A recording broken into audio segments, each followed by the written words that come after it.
ఎక్కడి నుంచి ఎట్లా చేయాలి అని అన్నీ తెలిసి దగ్గర అప్పటికి 30 లక్షల మెట్రిక్ టన్నులు ఎక్కువ.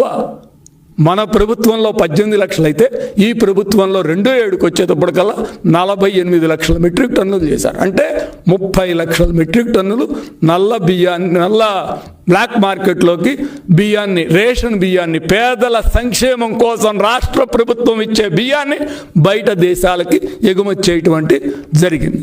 ఇక చివరి సంవత్సరం 2023-24 వచ్చేటప్పటికల్లా ఈ ప్రభుత్వం దాంట్లో కూడా మాస్టరైజ్ చేసింది. అప్పుడు ఎంత చేశారంటే దగ్గర 69 లక్షల మెట్రిక్ టన్నులు. మన ప్రభుత్వం అధికారంలో ఉన్నప్పుడు 18-19 సంవత్సరంలో 18 లక్షల మెట్రిక్ టన్నులు అయితే వీళ్ళు చివరి సంవత్సరం 22-23లో దగ్గర 69 లక్షల మెట్రిక్ టన్నుల్ని ఎగుమతి చేసింది. అంటే